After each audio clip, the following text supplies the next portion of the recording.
Let's make a smoothie.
If you have just a few minutes to spare today, that's all you'll need to make this cucumber slush.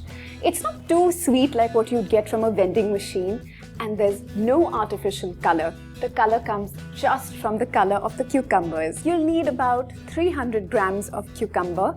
Now in India, we find these pale skin cucumbers very easily, so I'm going to leave the skin on. If you do end up finding a darker skinned cucumber, it's not really a problem. All you have to do is just peel it partially in alternate stripes. Otherwise, you will end up with a very bitter tasting cucumber slush, and that's not a good thing. This is just my kind of easy cooking / drink making, because you don't need to cut the cucumber perfectly. Just get the ends off and just roughly chop it, because we're going to blend it in a food processor. I'm using a food processor, but if you have a really powerful blender, you can just use that. That's perfectly fine too. We need the juice of just 1 lemon. I'm going to keep that ready. I've got my food processor ready with the sharpest blade. The cucumbers are the first to go in to the food processor. 1/3 cup, or about 90 grams of honey. I love using honey as a sweetener instead of sugar. I'm not sure if you can use maple syrup here, but if you want to experiment and try that, tell me how it turns out. I'm just going to add about 1/4 teaspoon of flaky sea salt. If you don't have sea salt, you can just go with regular table salt. I'm just being a little fancy today. The juice of 1 lemon, freshly squeezed. 1/2 cup of chilled water. I'm being a little particular about measurements because you don't want a slush that's either too icy or too thick. You want the consistency to be just right. 2 cups of ice. This is the last thing to add, otherwise it'll just keep melting into everything else that we've put in the food processor. Then it's just a quick blend.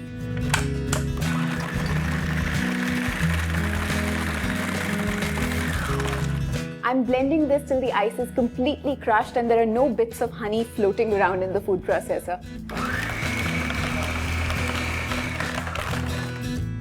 Now, you can just give it a quick taste just to see if you want to add any more lemon juice. I think it's turned out really well. I'm pouring the cucumber slush into this jug, and there's just one little thing left to do. It's the frothy texture. I'm going to stir in some mint leaves. This is the only thing in the recipe that I don't have precise measurements for. Just go for a few leaves, not too much, and just stir it in.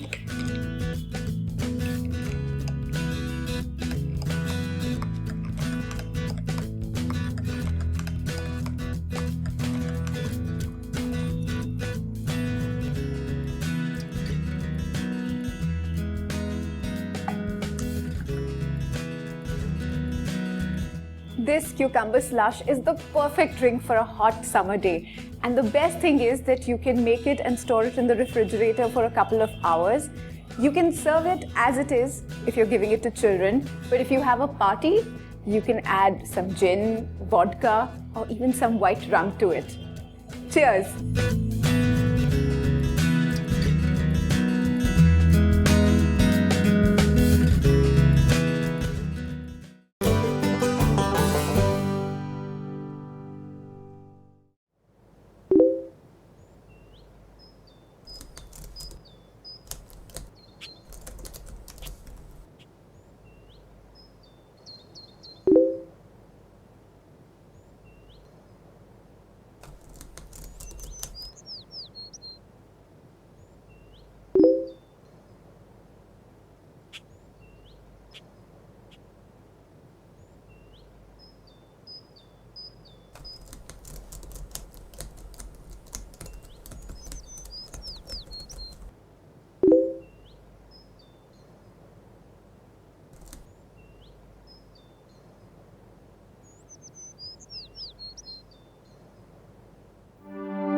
lovely dessert. This is one dessert, whenever I think of my kid days and I used to make this, I used to be happy.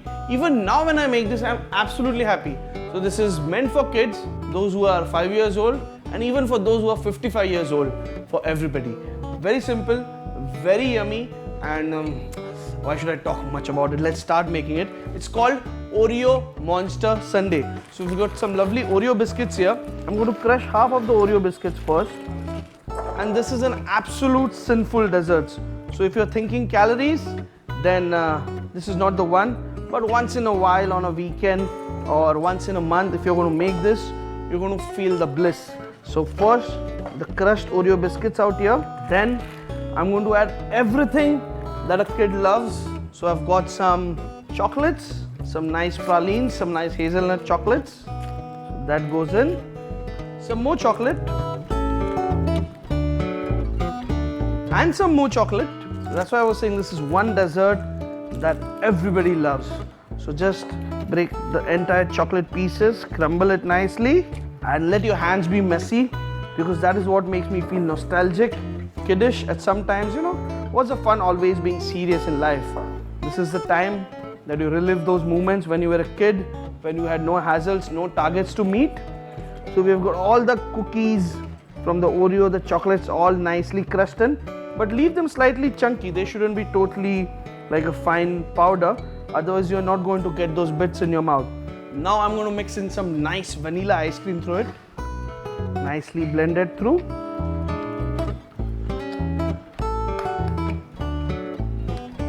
All the crunch, all the Oreos in it. I'm going to take a sundae glass. Got a nice chocolate sauce here and just have lovely sinful chocolate all around my glass. Nice. I'm also going to take some chocolate sponge. Just going to break them into bits to form a base. A little bit of chocolate sauce drizzled over. And then with a huge dollop of the Oreo and the ice cream mix. Lots of it. And you can really make this as sinful as you want. So a lot of Oreo and ice cream on it. So just some Oreos crumbled on top. Some more of the chocolate. Some colorful sugar draggies. Some more of the chocolate sauce. It can't really get more sinful, isn't it? Lovely. Now some Oreo sticks. So some nice chocolate cigars out here. Some strawberry crush. Look at that. And if you still prefer some chocolate once in a while, lovely. And once again, so easy to make. The icing on the cake, which is the Oreo biscuit, that goes in. And dig into it, guys.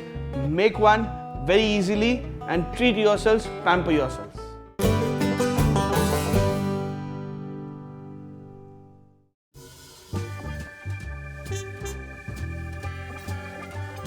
Are you wondering what I'm eating? This is the creamiest frozen yogurt. Now you'll want to know how to make this. But for that, you'll have to travel back in time.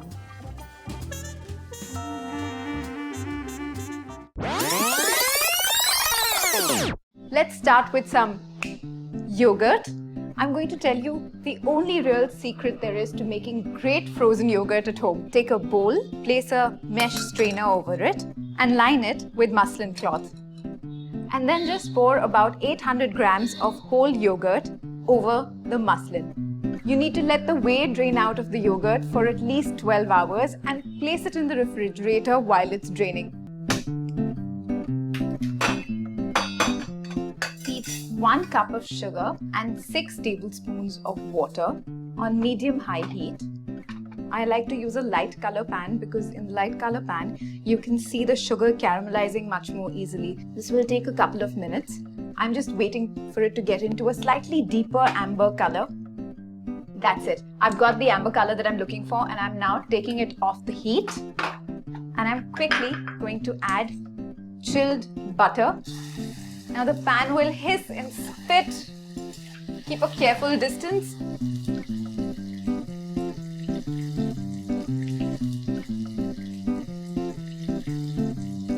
Now I'm adding the cream.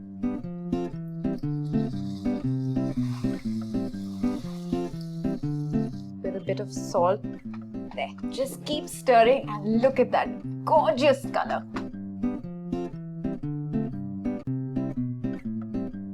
Pour the hot caramel into a glass jar and let it cool at room temperature. The yogurt has been resting in the refrigerator for about 4 hours. It's roughly around this mark that I like to give it a little bit of a nudge. Just fold up the sides and nudge the whey out of the yogurt. I'm just going to throw out the extra whey so that doesn't keep touching the bottom of the muslin cloth. And then I'm going to pop it back into the refrigerator for the next 8 hours. I'm going to leave the yogurt to drain in the refrigerator overnight. You can manage your time and leave it whenever you like during the day, but just remember it needs to rest in the refrigerator at least for the next 8 hours.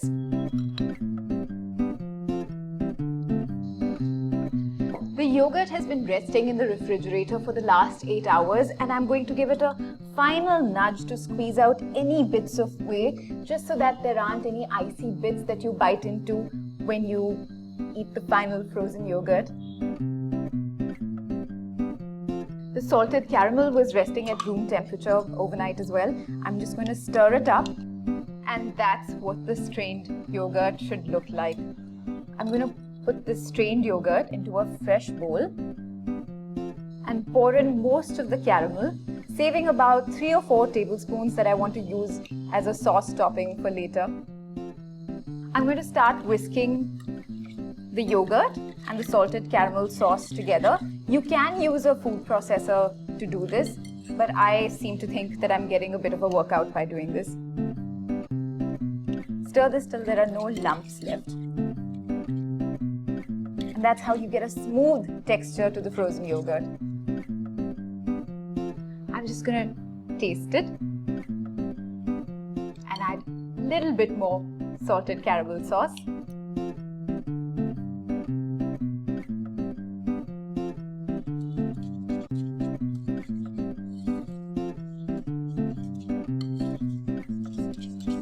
Look at that smooth, creamy texture. You'll probably recognize this loaf pan from the time that I baked banana bread in it. Today, I'm going to use it to pour this prepared yogurt into the loaf pan and let it set in the freezer.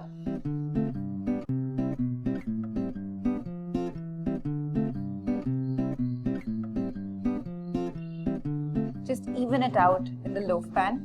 The reason why I'm using this loaf pan is because the shape of this pan helps the yogurt set more evenly and freeze faster. I'm going to tightly wrap this up in cling film before I place it in the freezer. That's it.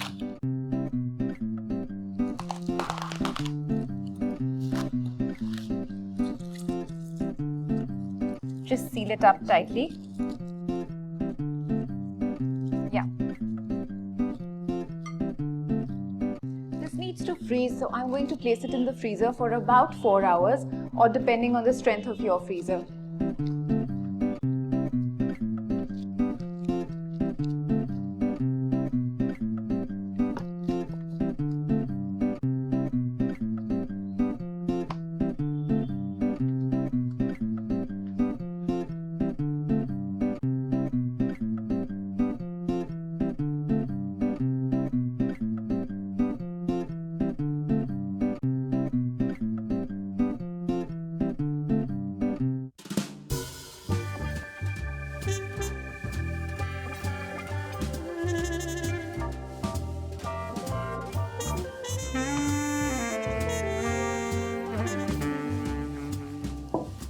It's been 4 hours and I can't wait to scoop up this frozen yogurt and eat it.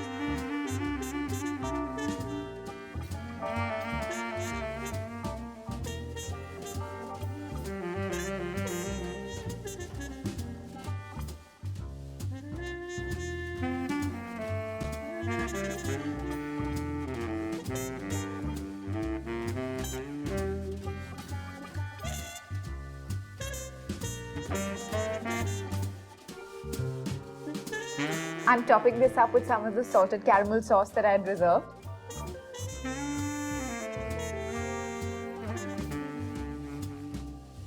I'm adding some chocolate chips, but you can add any number of toppings you like.